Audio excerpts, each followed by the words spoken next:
Bonjour à tous, j'espère que vous allez pour le mieux en cette saison d'été. On est mi-août, il fait super beau, c'est un beau temps, et puis surtout, protégez-vous bien, pas attraper des coups de soleil, des insolations, c'est pas bon du tout, et puis restez bien au frais et sortez de temps en temps. Et cette vidéo concerne en fait euh, la récolte des pommes de terre et surtout le plus important des comment en fait avoir une récolte permanente dans l'année. Et bien sûr, vous pouvez vous abonner en bas à droite de l'écran ou tout en bas de l'écran, en dehors de l'écran, il y a un bouton noir s'abonner. De cliquer dessus, ça sera important pour moi et donc, comme je disais, cette vidéo concerne surtout là la récolte en fait des pommes de terre.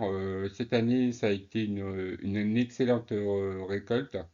Et pourtant, la saison n'était pas idéale non plus pour tout ce qui est légumes, etc. Parce que une saison de forte chaleur trop importante. Mais sur une surface de 3 mètres carrés, j'ai quand même pu récolter, en poids massique en tant que tel, pas loin de 30 kilos de pommes de terre sur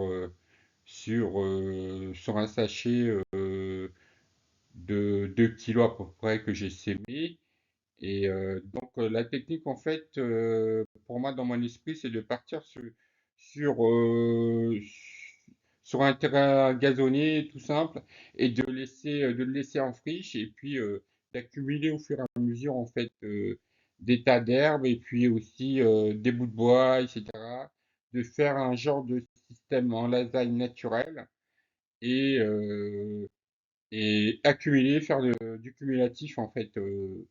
Et pour avoir un tas d'herbes, parce que moi, c'est ce système qui me paraît le plus intéressant que de faire des parcelles en fait et de creuser le sol pour enfuir ces germes de, de pommes de terre ou des pommes de terre en germination en fait.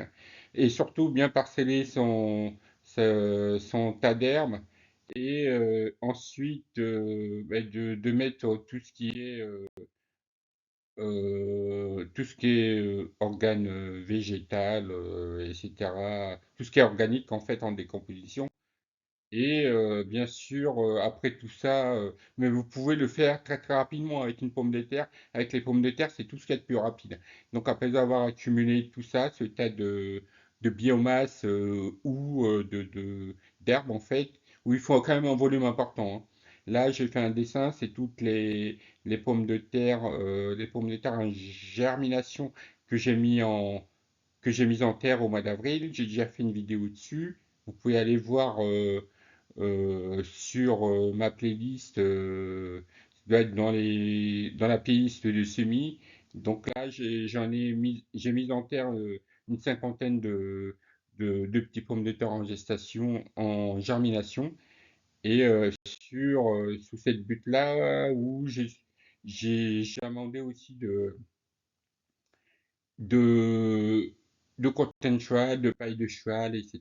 Donc, et, euh, et ça, je l'ai fait naturellement en fait. C'est juste enfuir en fait. Il y a pas à creuser, etc. Je les enfuis dedans. Et en même temps, comme on était au printemps, au mois d'avril, ben, j'ai mis du gazon, de la tonte de gazon par-dessus. C'est quelque chose de très important pour moi en fait, de partir de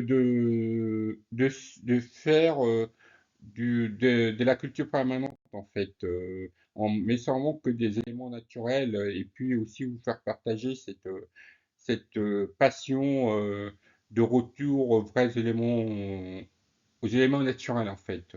Parce que la pomme de terre, c'est quand même un des légumes qui a sauvé le monde en tant qu'elle en fait, au niveau contre la famine et aussi au niveau nutrition. Donc au mois d'avril, au mois de mai, ça donne ça de avril à mai. Donc mi-mai, on a ça comme photo, une butte qui est en décomposition et en fouillant bien à l'intérieur, ben, on trouve ces petits œufs c'est comme la recherche des œufs en fait. Ben, on trouve à la place des œufs, on trouve des belles pommes de terre qui ont quand même un bon volume, etc. Et donc, et dans les photos, chaque photo représente en fait un plan de pommes de terre en fait, ce qui montre que ben, c'est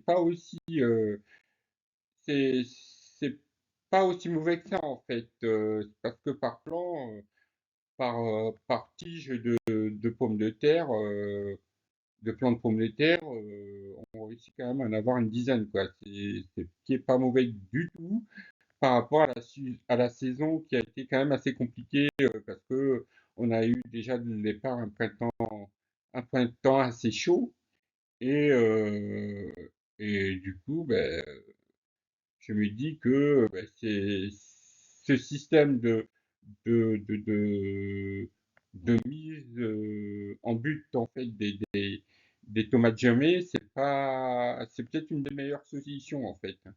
Et du coup, ben, je retourne cette surface qui est pas aussi importante que ça, qui fait que un peu plus de 3 mètres carrés.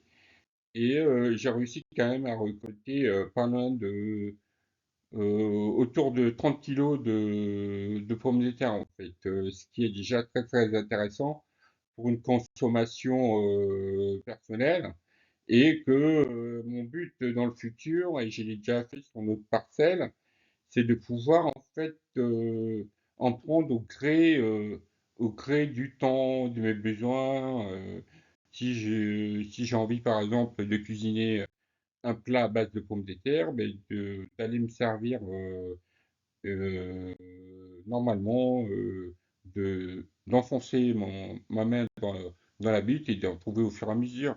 Et surtout, c'est quelque chose de très rare sur un légume parce que cette tubercule qui est la pomme de terre, on peut le faire souvent en fait. Parce que la pomme de terre, c'est une des tubercules qui est capable de se régénérer rapidement.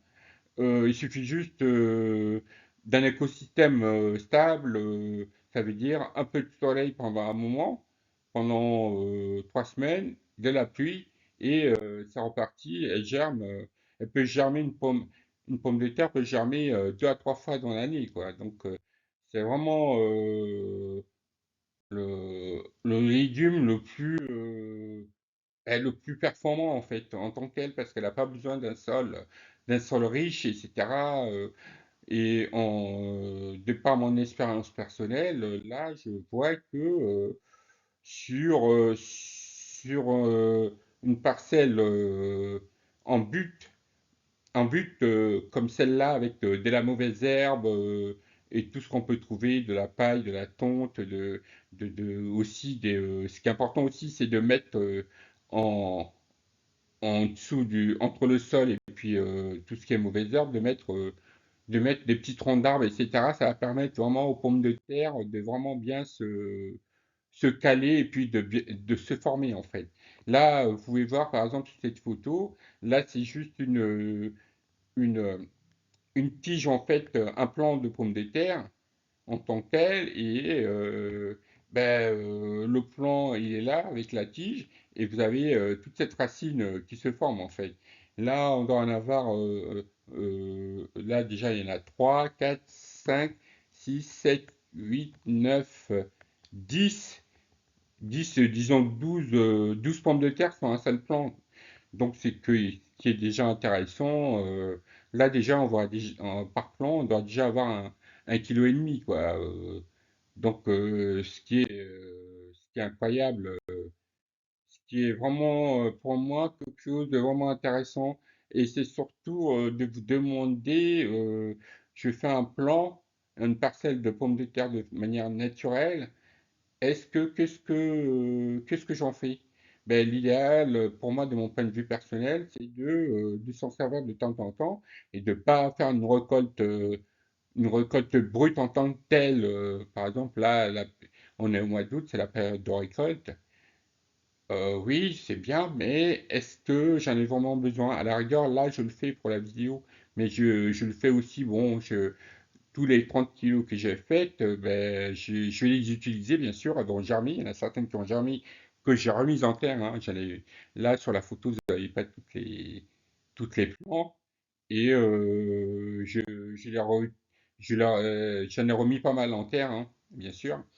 Et donc, d'autres, j'en donné aux voisins, etc. Mais je pense que c'est la meilleure solution, en fait, pour la pomme de terre, de l'utiliser en tant que telle comme, comme un légume d'agrément. Donc, si on en a besoin, et ben, on va s'en servir directement sur la parcelle, en fait. Puisque c'est une parcelle qui est permanente. Qui est permanente. C'est la représentation, en fait, de la permaculture en tant que telle, en fait. Et donc, c'est hyper important pour moi et vous pouvez utiliser cette technique. C'est vraiment la technique la plus simple qu'on puisse utiliser de manière en tant que telle, en fait. Donc, euh, donc voilà, je vous remercie d'avoir visualisé cette vidéo et je vous dis à très bientôt.